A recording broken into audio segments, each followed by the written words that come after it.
नमस्कार मित्रों, मैं राहुल छिपा आपका स्वागत करता हूं अपने YouTube चैनल पर। साथियों, आज हम प्रारंभ कर रहे हैं गोल्डन सीरीज का भाग 2 रिट स्पेशल। जो गोल्डन सीरीज है साथियों, ये आपके और भी परीक्षाओं के लिए बड़ी महत्वपूर्ण है, जैसे सीटेट, एलडीसी, राजस्थान पुलिस और पटवारी। इन सभी के लिए भी ये गोल्डन सीरीज बड़ी महत्वपूर्ण है।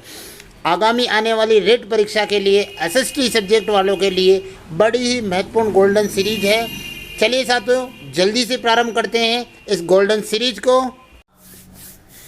चलिए साथियों, प्रारंभ करते हैं गोल्डन सीरीज भाग 2 का पहला प्रश्न। हमारा पहला प्रश्न है, संविधान के निर्माण के लिए संविधान सभा के कुल कितने अधिवेशन हुए थे। भारत का जो संविधान है उसका जब निर्माण किया गया था साथियों, तब उसके कुल कितने अधिवेशन हुए थे वो हमें बताना है। आइए इसके ऑप्शन देख लेते हैं। ऑप्शन ए 10 अधिवेशन, ऑप्शन बी 11 अधिवेशन, ऑप्शन सी 12 अधिवेशन या ऑप्शन डी 13 अधिवेशन। संविधान निर्माण के लिए संविधान सभा ने कुल कितने अधिवेशनों को हुए थे उसमें साथियों।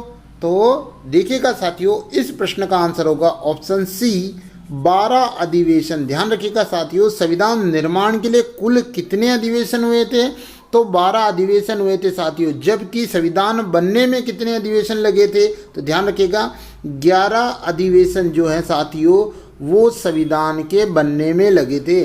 12वां अधिवेशन जो सबसे अंतिम अधिवेशन है वो कुल के अंतर्गत आ रहा है, जबकि संविधान निर्माण में 11 अधिवेशन लगे थे। ध्यान रखिएगा साथियों, जो हमारा अंतिम जो अधिवेशन है वो कब हुआ था, ध्यान रखिएगा 24 जनवरी यानी 12वां अधिवेशन 1950 को इसका जो अंतिम सत्र है वो हुआ था। और हमारे जो संविधान है इसके निर्माण में कितना समय लगा था, तो ध्यान रखिएगा, ध्यान है हमें सभी को, 2 वर्ष लगे थे, 11 माह लगे थे और 18 दिन जो है हमें डेज जो है हमारे संविधान के निर्माण में लगे थे। तो बड़ा ही अच्छा प्रश्न है, ध्यान रखिएगा। कुल अधिवेशन पूछे तो 12 अधिवेशन, और बनने में कितने अधिवेशन लगे थे संविधान को, तो 11 लगे थे। चलिए साथियों, अगले प्रश्न की ओर चलते हैं। अगला प्रश्न है हमारा प्रश्न संख्या 2। भारत के संविधान की संविधान सभा के लिए भारत में संविधान सभा की मांग सर्वप्रथम किसने की थी कि भाई भारत के लिए संविधान सभा बनाई जाइए। आइए ऑप्शन देख लेते हैं। ऑप्शन ए क्या कह रहा है। ऑप्शन ए है महात्मा गांधी ने, ऑप्शन बी है जवाहरलाल नेहरू ने, ऑप्शन सी सरदार वल्लभ भाई पटेल ने या ऑप्शन डी बाल गंगाधर तिलक ने।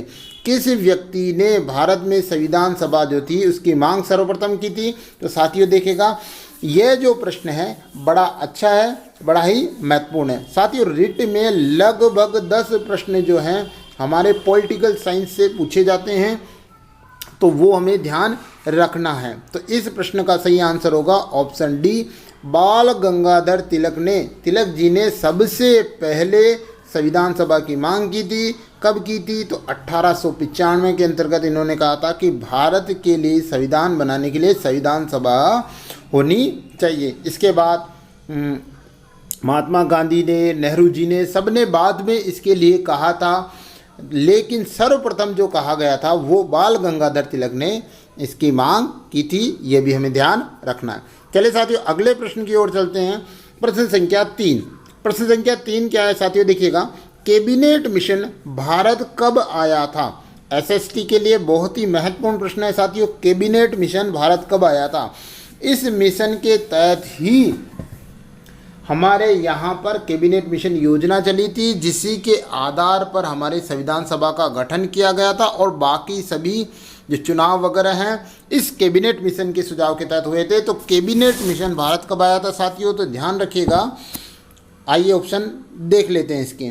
पहला ऑप्शन है 1942 में, दूसरा ऑप्शन बी 1944 में, सी 1946 में या डी 1947 के अंतर्गत कैबिनेट मिशन आया था। ध्यान रखिएगा साथियों, कैबिनेट जो मिशन है वो भारत की आज़ादी से पहले आया था। तो आपका एक ऑप्शन तो पहले ही खत्म हो जाएगा। तो इस प्रश्न का सही आंसर होगा साथियों ऑप्शन सी, 1946 के अंदर 46 आज़ादी से 1 वर्ष पहले कैबिनेट मिशन भारत आया था। साथियों ध्यान रखिएगा, यह जो कैबिनेट मिशन है 24 मार्च 1946 को भारत आया था।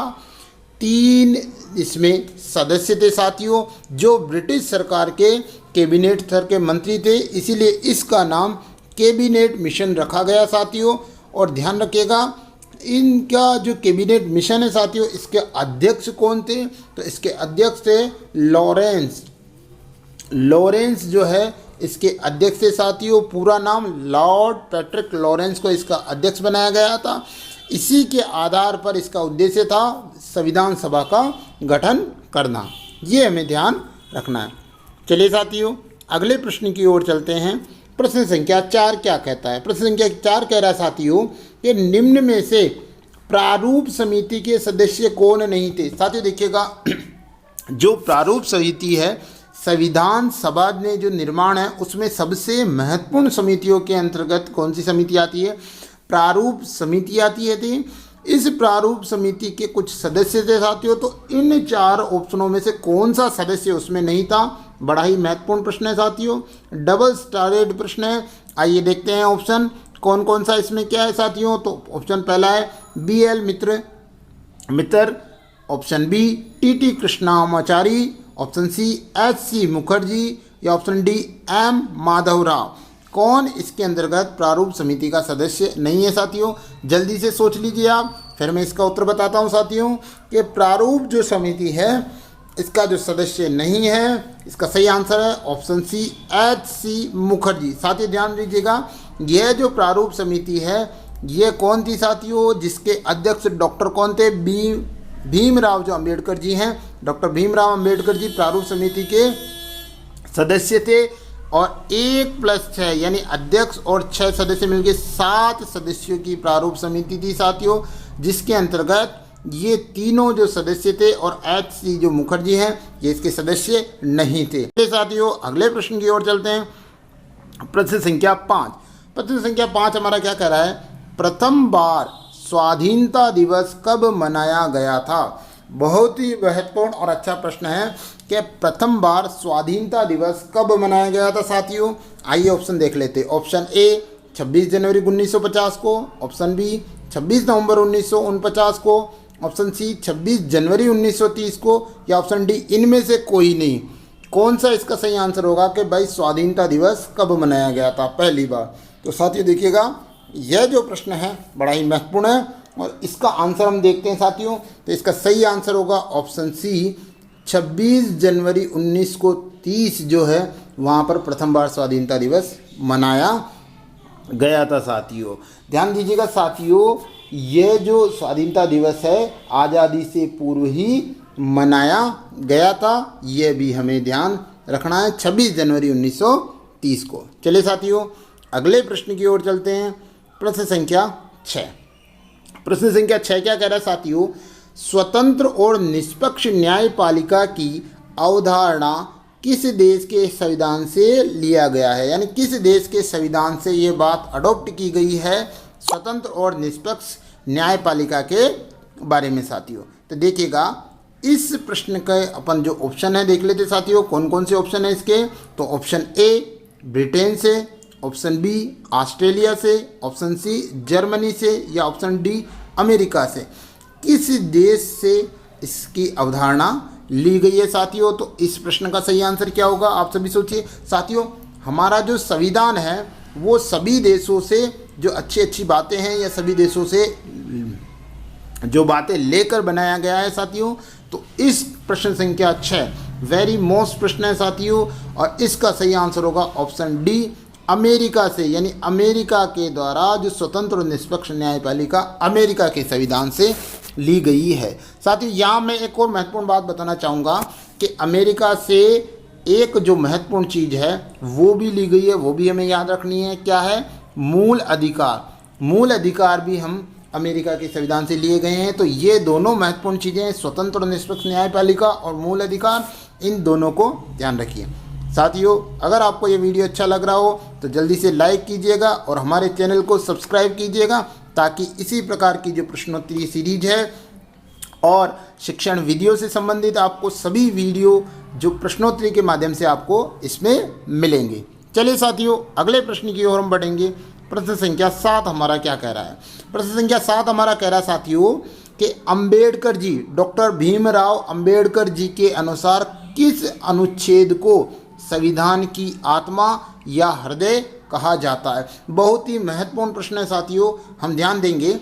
अंबेडकर जी ने यानी भीमराव अंबेडकर जी ने किस अनुच्छेद को संविधान की आत्मा और हृदय कहा है। आइए ऑप्शन देख लेते हैं। ऑप्शन ए अनुच्छेद 21 को, ऑप्शन बी अनुच्छेद 19 को, ऑप्शन सी अनुच्छेद 25 को या ऑप्शन डी अनुच्छेद 32 को।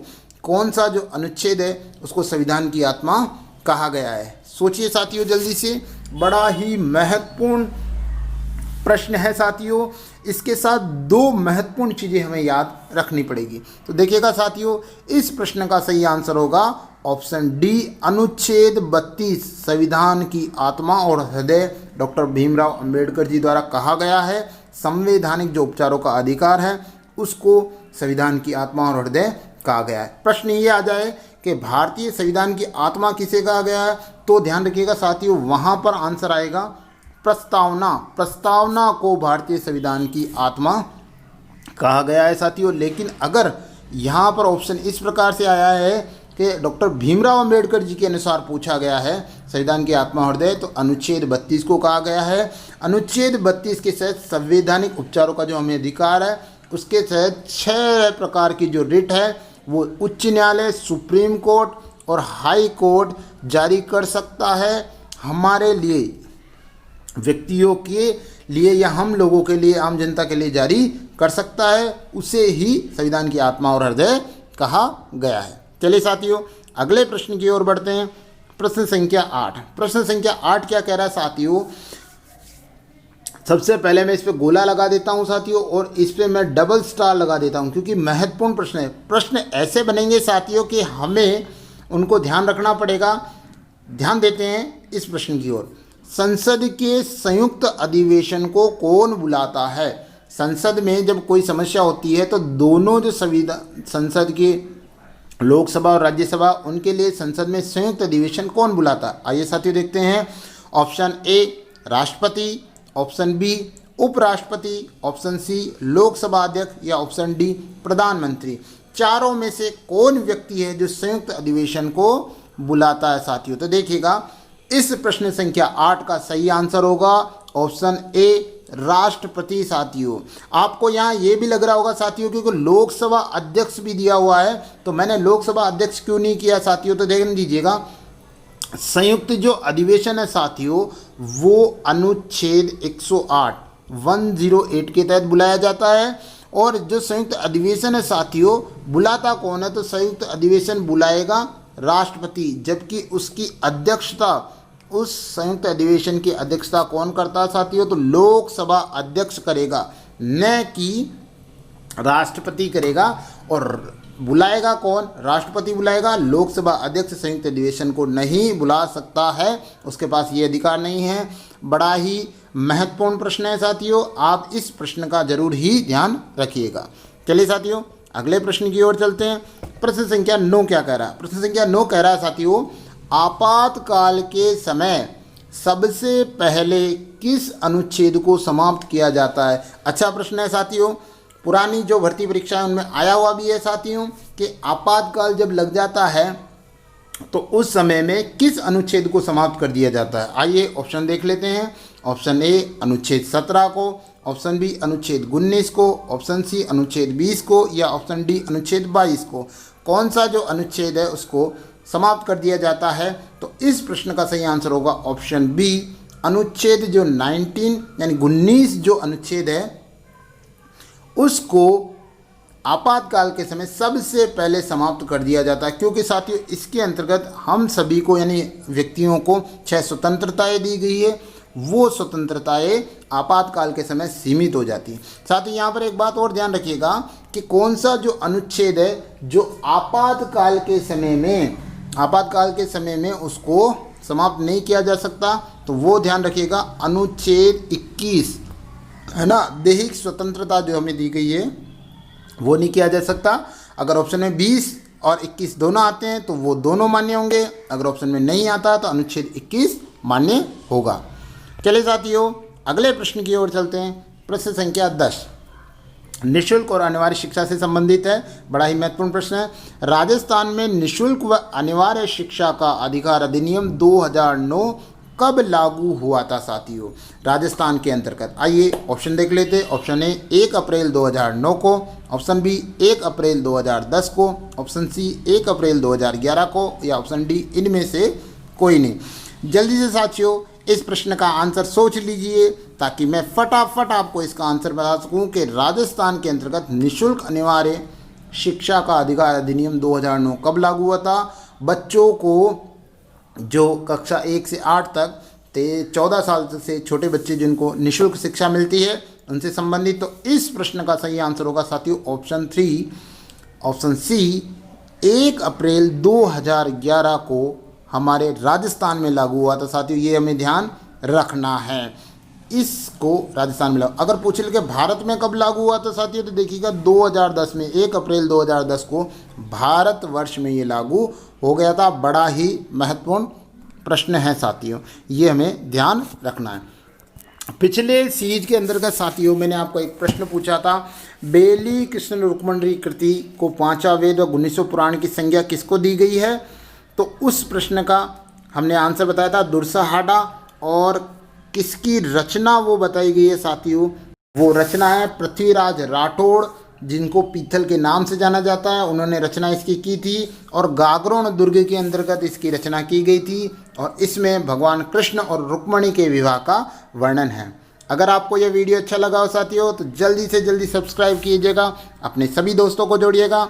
फिर नए गोल्डन सीरीज के साथ मिलेंगे। जय हिंद, जय